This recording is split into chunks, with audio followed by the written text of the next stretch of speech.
August 8th, 2018, King K. Rool was announced to be a part of the playable cast of the then upcoming video game Super Smash Bros. Ultimate for the Nintendo Switch.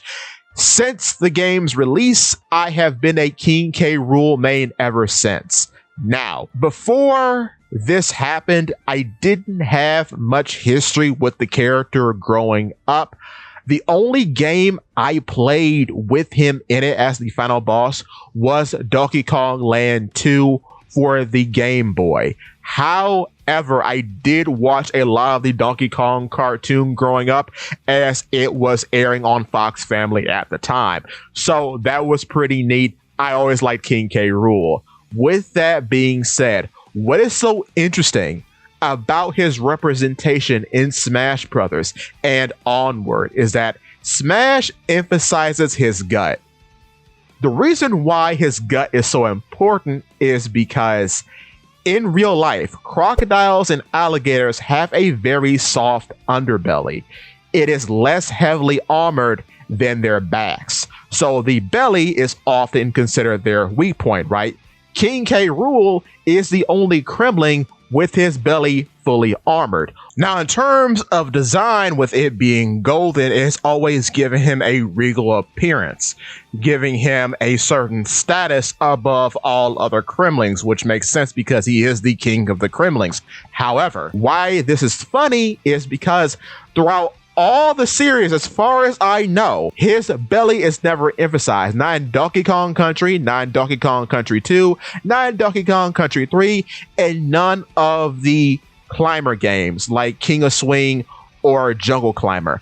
Jungle Climber comes the closest because in the final boss fight, you do technically climb up King K. Rool's belly to punch him in the face, but his stomach isn't emphasized in any meaningful way. Personally, I always thought with his various costume changes, he was riffing off of Mario, as Mario often gets a new suit when he gets a power-up, because every time, other than perhaps Donkey Kong Country, where he's just a king, when he dons a certain costume, he seems to embody the role completely, and the Kremlin crew follows suit. When he's a pirate, he has a blunderbuss and plays the role of a pirate captain. When he's a mad scientist, he's a genius inventor and is able to make an AI supercomputer out of pots and pans, apparently.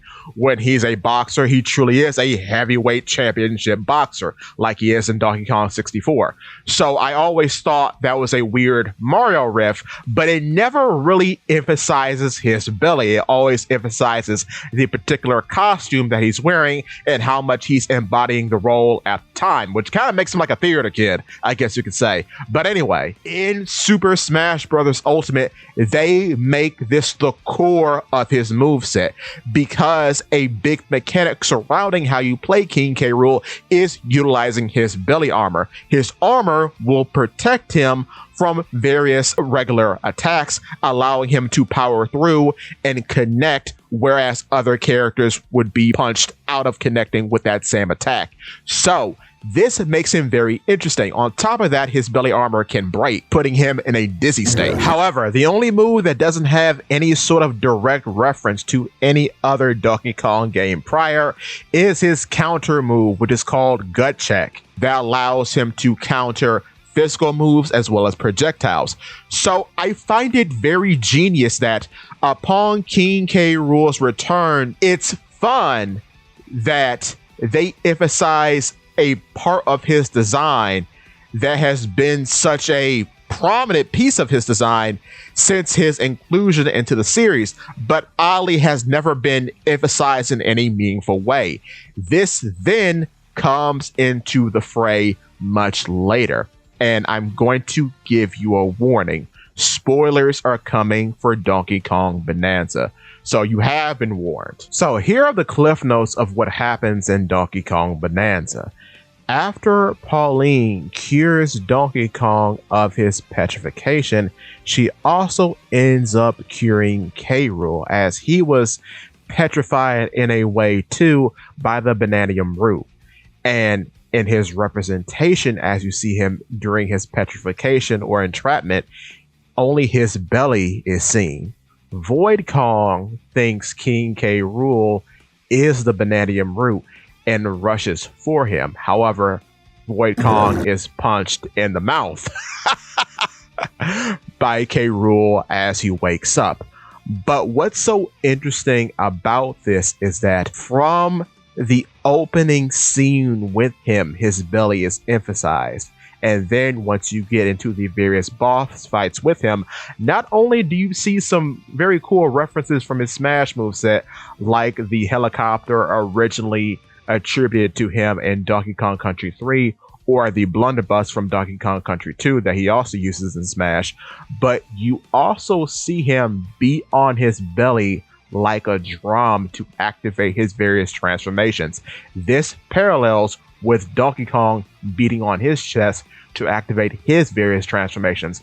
So I think giving him this addition makes a lot of sense and makes him such a great foil to Donkey Kong, because why wouldn't you utilize his gut in this way in order for him to activate his transformations like Donkey Kong? I think that was so genius and well executed. So I'm very happy that his gut is being utilized in this way now, both in Smash Brothers and in the mainline Donkey Kong series, because it's such an interesting part of his design and is a great foil to how a crocodile would be in nature, as their guts are usually their weak point. So it's very funny that not only is his gut the most prominent piece of his design, but is well armored and now is the main focal point of how he fights and how he's characterized in these various games. So that's a great addition. But with that being said, I do hope King K. Rool gets another big cultural resurgence once the Donkey Kong movie comes out. Don't know when it's coming out, but it's supposed to be on the horizon. So I do hope they choose him as the main antagonist. And I do hope they play up how much of a showman he is in the majority of the games, because that has been a big part of his personality from Donkey Kong Country up until now. So I do hope they preserve that for the movie, as it was too a part of the Donkey Kong cartoon show. But with that being said, stay rosy.